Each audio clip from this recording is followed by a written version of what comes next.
You ever sit in a room full of people and still feel completely alone? Yeah, that was me.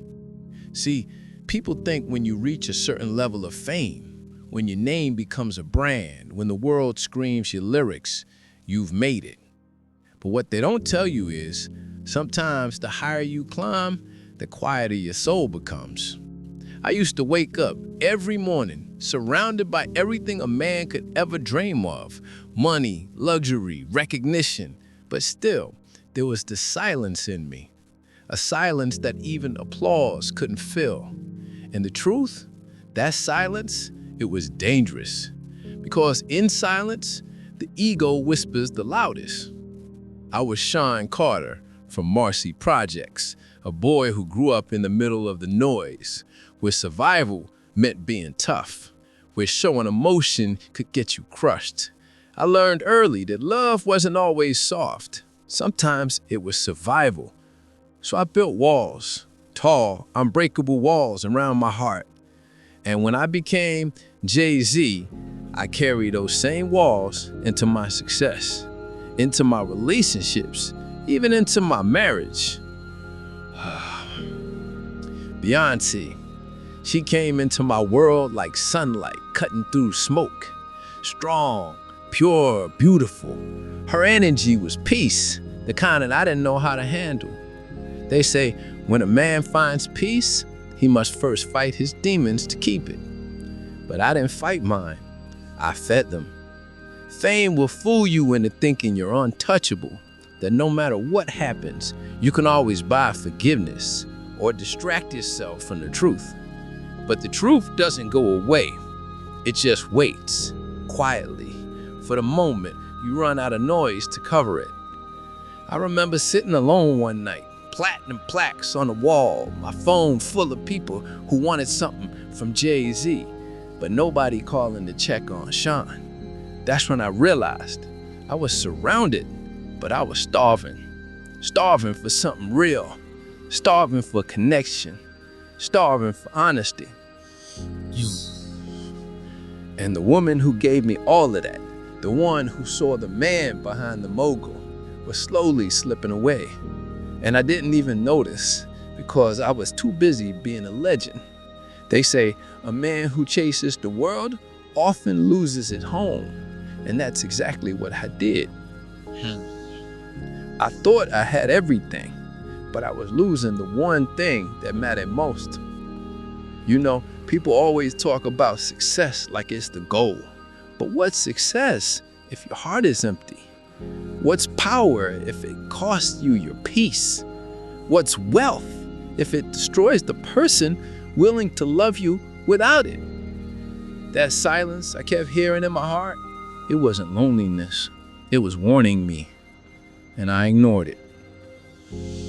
There's a proverb that says, the same fire that warms your hands can also burn your house.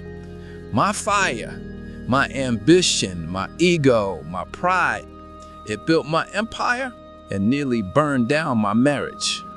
But that's not where my story ends. Because the moment that silence became too loud to bear was the moment I had to face the truth about who I was. And that was the beginning of everything changing. Stay with me, because not every story ends where the world thinks it does. I'll tell you what really happened, the wounds I hid and the mistakes that almost cost me everything. Sometimes a man has to lose himself to find the love he never knew how to keep. They say every man carries a story he never tells. Mine began long before the fame, long before the bright lights and the stages. It started in the cracks of a broken home. I was just a kid from Marcy Projects. Concrete walls, gunshots at night, dreams that barely survived the morning. I watched my father walk out when I was young. And from that moment, something inside me decided never depend on love. Because love to me back then meant disappointment. It meant watching someone leave and realizing your heart had no say in it. So I built the shell, not out of strength but fear. I told myself you'll never feel that kind of pain again. And that decision, that wall, followed me everywhere. Even when I met Beyonce, she was pure. She was light. She was everything I told myself I didn't need because I didn't believe I deserved it. You know, there's a proverb that says, the child who is not embraced by the village will burn it down to feel its warmth. That was me. I had all the warmth in the world, but I was still reaching for fire. Beyoncé loved me with patience. She listened when I spoke in half-truths, stood by me when I didn't know how to love her right. But every time she got closer, that broken boy in me panicked. Because love felt dangerous. It felt like standing on the edge of something beautiful and being terrified I'd ruin it. I remember one night, we were sitting in silence after an argument. She looked at me, said softly, "You don't have to be perfect, Sean. You just have to be present." And I didn't know how to respond, because being present meant letting her see the parts of me I buried. The insecure boy, the angry man, the lost child who missed his father. So instead of opening up, I shut down.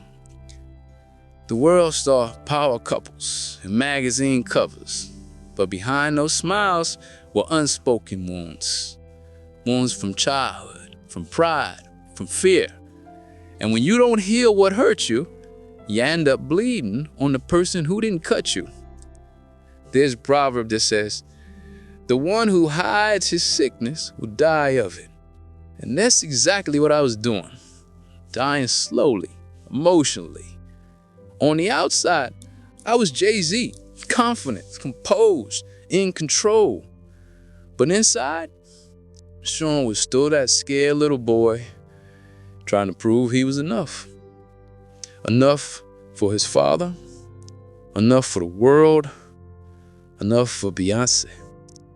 And that pressure, that silence I carried, was turning love into a battlefield. I didn't know then that my unhealed pain was creating distance. That every time I avoided a deep conversation, every time I stayed out later than I should, every time I refused to say, I'm sorry, I was slowly breaking the heart of the woman who only wanted to understand me. But when you've lived your whole life in survival mode, vulnerability feels like a threat. So I did what scared men do. I ran. There's a quote that says, sometimes the loudest cries for help come from the quietest hearts. Mine was screaming silently, and I was too proud, too afraid to ask for help. But the universe has a way of teaching you. When you refuse to listen, it sends lessons wrapped in pain, and mine was on its way. Stay with me, because this is just the beginning of my confession. The truth is yet to unfold. I'll tell you about the night everything changed, the betrayal that shattered the silence, and the guilt that nearly drowned me. I won't lie. I won't hide anything, just pure truth. They say, what you hide in the dark will always come to light, and that light was coming for me. This is the part I never like to talk about, because every time I do, it takes me back to a version of myself I'm not proud of. But if I'm going to tell this story truthfully, then I have to open that wound. They say a man who hides his sin cannot heal from it. And for a long time, I thought silence was strength, but silence was just shame wearing a crown. Let's be real. When you got power, fame, and a world that calls your name every second, temptation isn't a stranger. It's a shadow that follows you everywhere. You walk into a room and people treat you like a god. They say yes before you even finish your sentence. And when people keep telling you you're invincible, You start to believe it. I believed it. I believed the rules didn't apply to me, that I could play with fire and not get burned. But fire doesn't care who you are. It started small, harmless conversations, a text here, a drink there, a moment of weakness disguised as just business. But here's the truth. No betrayal begins with the act itself. It begins with the moment you stop honoring the person who trusts you. And that's what I did to Beyonce. I didn't just cheat on her. I betrayed the foundation we built together. The trust, the friendship, the peace. Every smile she gave me was pure. And I stained it with my own hands. There's a proverb that says, "He who digs a pit for another will one day fall into it himself." I dug mine.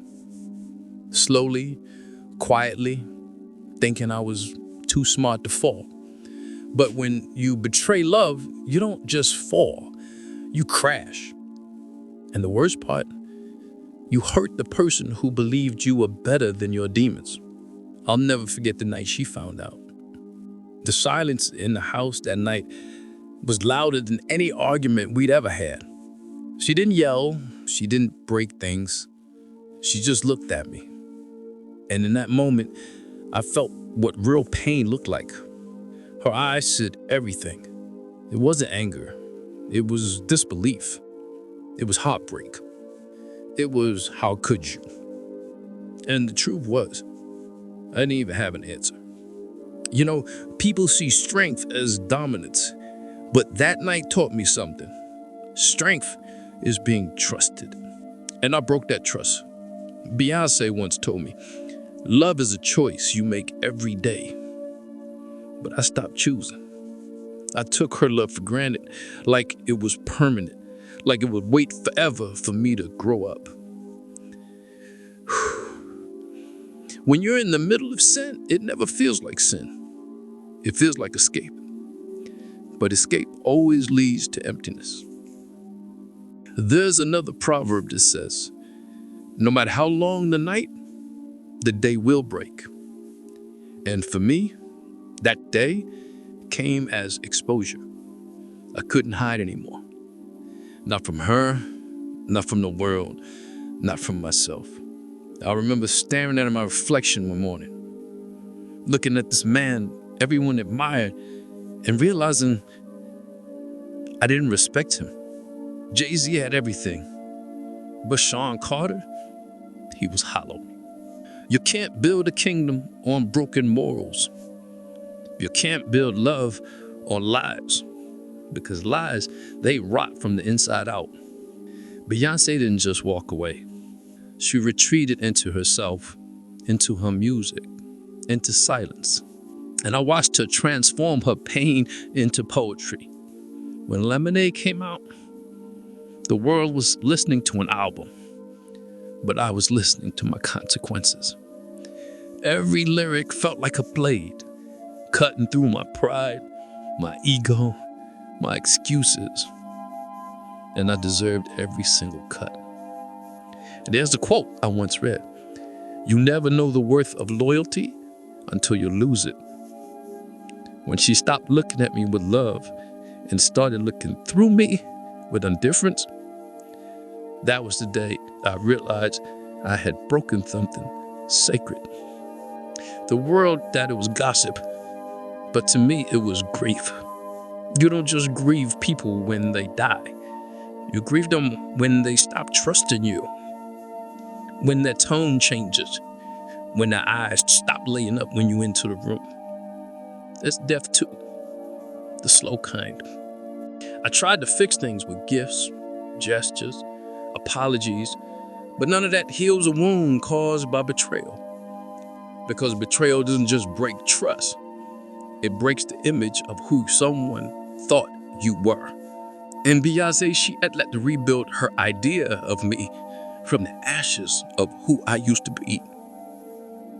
I don't blame her for the distance. I don't blame her for the tears, because I caused them. I caused all of it. And the hardest thing than admitting it was forgiving myself for it. There's a proverb that says, the axe forgets, but the tree remembers. I was axe. She was the tree. And I had to live with the truth that my carelessness left scars on someone who only wanted to love me. That's the ugly truth I must start. The part most men hide behind pride. But pride is poison. It makes you destroy what's pure just to feed what's temporary. I learned that the hard way. But you know something? Pain is a teacher that never fails its students. And that lesson, that heartbreak, that became the beginning of my rebirth. Stay with me, because I'm about to share with you about the moment that changed everything. The mirror moment. The day I finally looked at myself, really looked, and saw not the legend, but the broken man behind an aim. They say the truth may hurt for a moment, but a lie hurts forever. And that day, I chose to stop lying to myself. They say a man never truly changes until he's forced to look in the mirror and no longer recognizes the person staring back. That moment came for me. Not on stage, not at an awards show, not surrounded by cameras, but alone, in silence. The night after one of our biggest arguments, Beyonce had packed her things and gone to stay somewhere else. The house felt like a museum, full of memories that suddenly felt haunted. Her perfume still lingered on the sheets, her voice echoed faintly in my head, but her presence was gone. I walked into the bathroom, looked into the mirror, and saw a man I didn't know. Jay-Z, the rapper, the businessman, the billionaire, looked powerful. But Sean Carter, the husband, the father, the man, looked broken. I remember staring at myself for what felt like hours. And in that moment, I heard a voice inside whisper, "You did this." Not fame, not pressure, not temptation, you. And it hit me. The realization that no one else was responsible for my pain but me. There's a proverb that says, if there is no enemy within, the enemy outside can do you no harm. For years, I blamed everything around me. The industry, the stress, my upbringing. But the real battle was inside. My pride, my fear, my silence. That mirror didn't just show my reflection, it showed my truth. I saw the boy who lost his father, I saw the man who built walls out of fear, and I saw the husband who destroyed something beautiful because he couldn't face his own scars. You know what's crazy? When I finally admitted to myself that I was the problem, I felt relief. It's strange how freeing it feels when you stop running from yourself. Because the truth doesn't chase you to punish you. It chases you to free you. And that day, I made a promise to stop hiding, to stop pretending, to start healing. So I picked up my phone and I called for help. Not from a lawyer, not from a manager, but from a therapist. Yeah, therapy. Something most men like me grew up thinking was weakness. But there's a quote that says, real men don't hide from pain, they face it. And I was ready to face mine. At first, therapy felt strange, sitting across from someone, talking about emotions I never had words for. But slowly, it started to make sense. My therapist said something I never forget.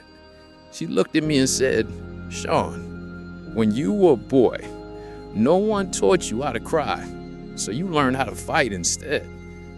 And that hit me hard, because every time Beyonce got close enough to touch that pain, I pushed her away. Not because I didn't love her, but because I didn't know how to let love see my weakness. Therapy became my mirror. Week after week, I started peeling back layers. Anger, ego, insecurity, guilt. And beneath all that armor, I found something small but real. A scared child who just wanted to be loved right. That realization didn't make me feel weak. It made me human. There's an African proverb that says, you must let the past go or it will drag you down the river. I'd been holding on to pain for so long that it became part of my identity. But as I started to let it go, I found space for something new. Understanding, empathy, peace. One day, Beyonce came home, not to forgive me right away, not to forget, but to see if I was truly different. And I was. Not perfect, not healed overnight, but growing. She could see it in my eyes, the softness, the honesty, the stillness I never had before. And when she looked at me that day, I felt something I hadn't felt in years. Hope. There's a saying that goes, even the clay pot once broken can hold water again if mended with care. Our marriage was that pot, cracked, fragile, but worth mending. And mending it meant humility. It meant showing up every day, not as Jay-Z, but as Sean, a husband, a father, a man trying to do better. You know, when people talk about healing, they make it sound clean. It's not. It's messy. It's crying at 3 a.m.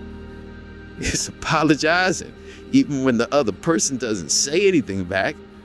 It's showing up again and again until your actions speak louder than your guilt. That's what I had to do. And every time I looked in that mirror again, I saw less of the man who fell, and I saw more of the man who was learning to stand up again. Stay with me, because I'll take you into that journey, the long road of redemption, where I learned what it truly means to love someone through honesty, patience, and forgiveness. They say when a man heals, generations after him heal too. And my healing was just beginning. You know, they don't tell you that sometimes the biggest wars you'll ever fight are the ones you fight in silence. Not against people, not against fame, but against your own reflection. Every night I used to stare at that mirror. Same man, same eyes, but I saw a stranger. I saw a man who had everything but still felt empty.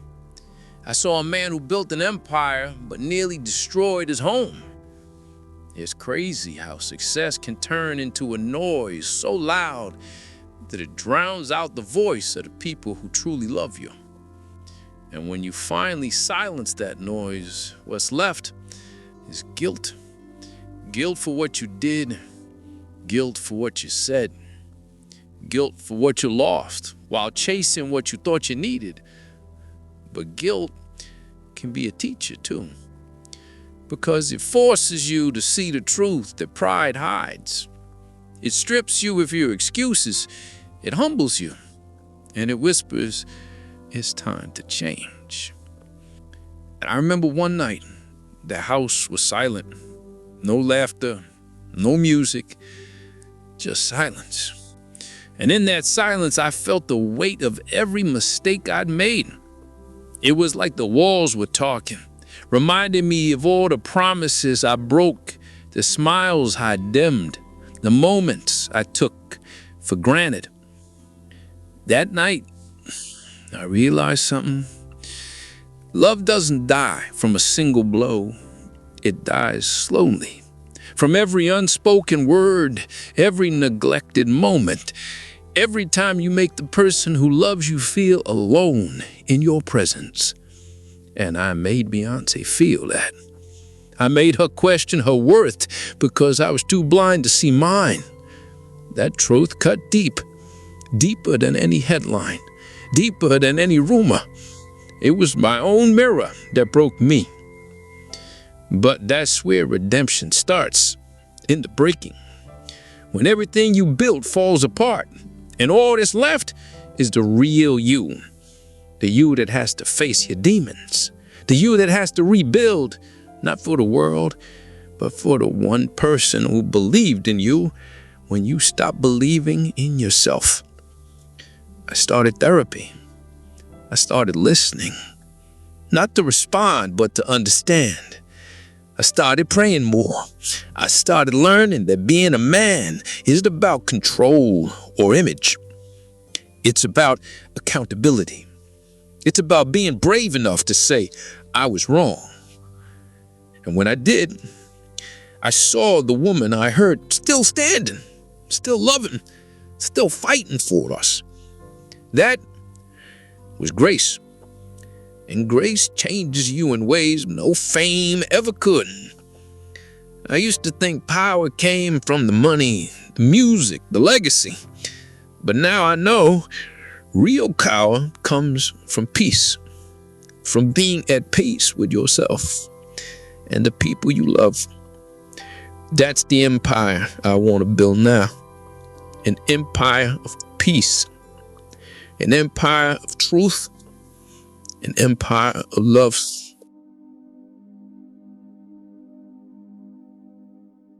You see, change doesn't happen overnight. It happens in the quiet moments when nobody's watching. It happens in the choices you make when the world is already moved on.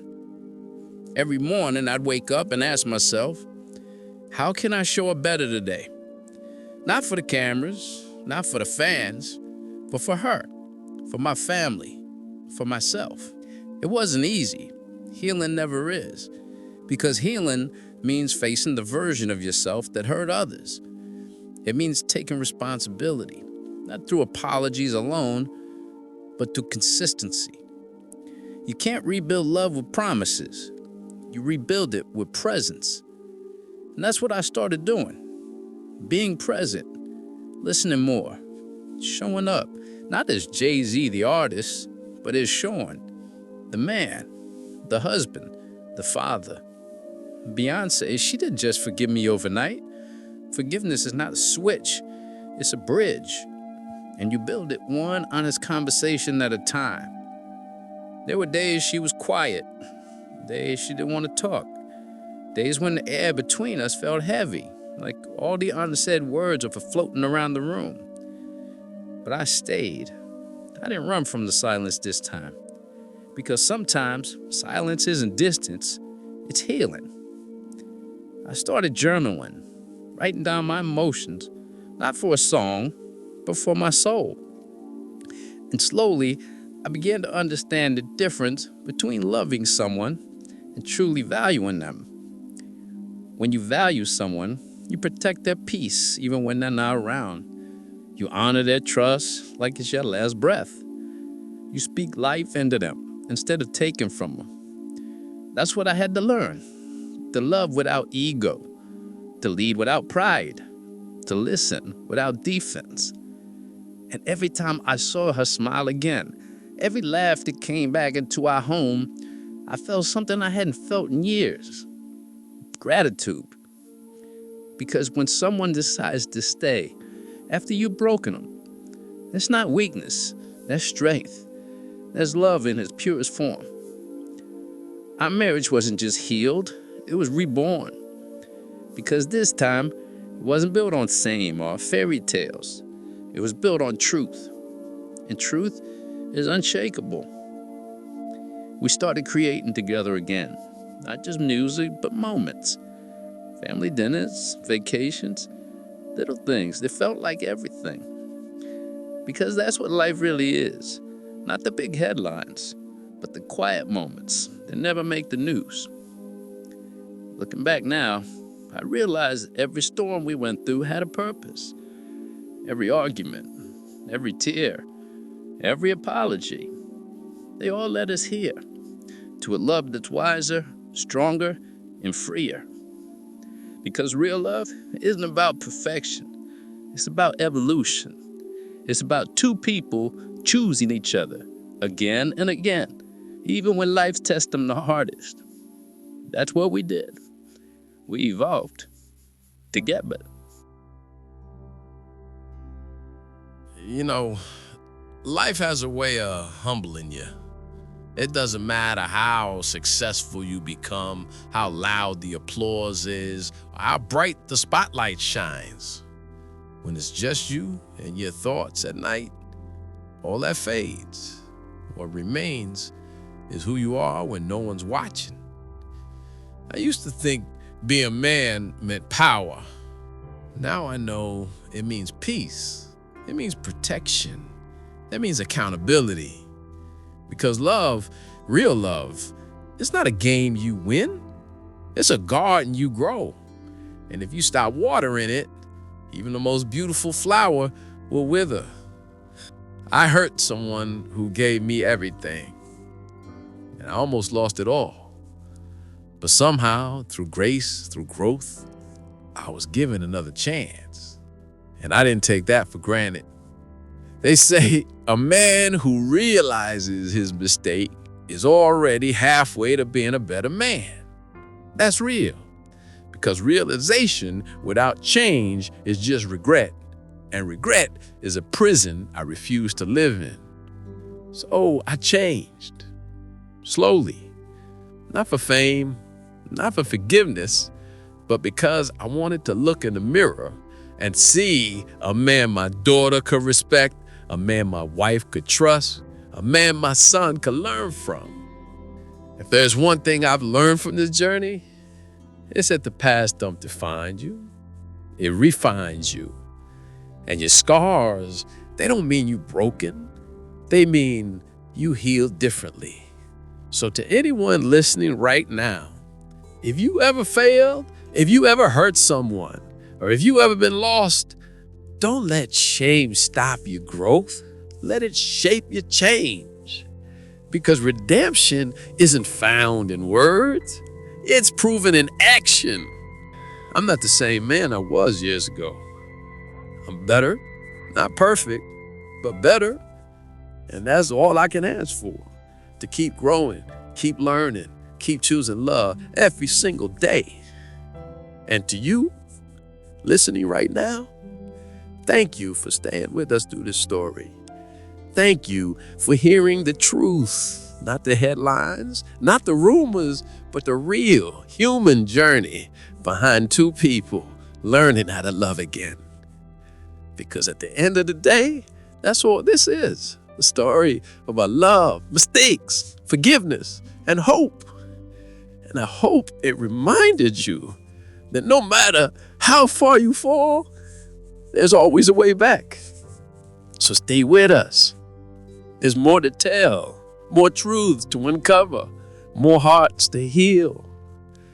And if this story moved you, if it made you feel, reflect, or believing in it, love, then don't just scroll away. Hit that subscribe button. Join this journey because my queen Beyonce told you her truth, and now you've heard mine. But what's next? That's where it gets even deeper. Because the next chapter isn't about the pain, it's about the purpose. It's about what we built after everything we broke. So don't miss it. Stay tuned, stay inspired, and remember, love is not about being perfect. It's about being present. Thank you for listening. Thank you for believing. And thank you for growing with us.